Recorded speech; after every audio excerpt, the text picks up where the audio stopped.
തരിയൻ ഞാളിയൻ്റെ മുറിയിൽ ചർച്ച കഴിഞ്ഞ് രാത്രി പുറത്തേക്ക് വരുന്നവരാണിവർ.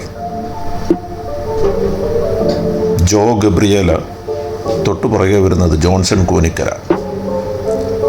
വീണ്ടും വരുന്നത് ഹൈക്കോടതി ജീവനക്കാരനായ ബിനു ആൻ്റണി എലവത്തിങ്കലും സിബി ഉഴച്ചാലിലുമാണ്. ഇവരെല്ലാവരും ഇറങ്ങി വരുന്നത് തരിയൻ ഞാളിയൻ്റെ മുറിയിൽ നിന്നാണ്. അവർ സ്റ്റെപ്പ് വഴി ഇറങ്ങി പുറത്തേക്ക് പോയി. തൊട്ടുപുറകെ ലിഫ്റ്റ് വഴി പുറത്തേക്ക് വരുന്നത് ബിജു ആൻ്റണി എലവത്തിങ്കൽ, ചാക്കോസ് ജോസ് ചീരൻ, ജോയൽ മേനാച്ചേരി, ആൻ്റണി പുറത്തൂർ എന്നിവരാണ്. പുറത്തിറങ്ങി വന്നപാടെ ഒരു ലൈറ്റുകളെല്ലാം ഓഫ് ചെയ്തു. ഇനി പണി ഇരുട്ടത്താണ്. ഈ ചാക്കോ ചീരൻ പുറത്തു നിന്ന് ഒരു കണ്ടോ, ശ്രദ്ധിച്ചു നോക്കിയാൽ കാണാം, ഒരു മേശ പിടിച്ചു കൊണ്ടുവന്ന് ആ മൂലയ്ക്കലിടുന്നുണ്ട്.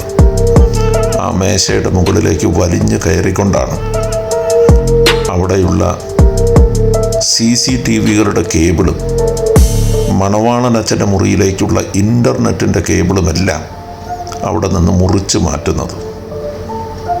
ചാക്കോ ചീരനെ സഹായിക്കുന്നത് ബിജു ആൻ്റണിയാണ്. രാത്രി ഏകദേശം 9:45 കഴിഞ്ഞ സമയത്ത് എന്തിനാണ് ഇവർ ഇങ്ങനെ ചെയ്യുന്നത്? തരിയൻ ഞാളിയൻ്റെ മുറിയിൽ നിന്ന് ചർച്ചകൾ നടത്തി കൃത്യമായി പ്ലാൻ ചെയ്ത് പദ്ധതിയിട്ടതിന് ശേഷമാണ് അവരത് ചെയ്യുന്നത്. ഇപ്പോൾ മേശയെല്ലാം ഒരു സൈഡിലേക്ക് വലിച്ചു മാറ്റിക്കഴിഞ്ഞു. അത് കഴിഞ്ഞ് അവർ പുറത്തേക്ക് ഇറങ്ങിപ്പോകുന്നത് കാണാം.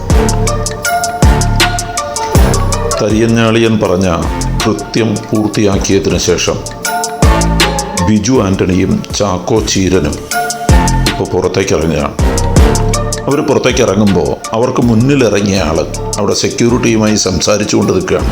സെക്യൂരിറ്റി അകത്ത് വരാത്ത തരത്തിൽ, കാണാത്ത തരത്തിൽ അവർ നേരത്തെ പ്ലാൻ ചെയ്തിരുന്നു എന്ന് വ്യക്തം.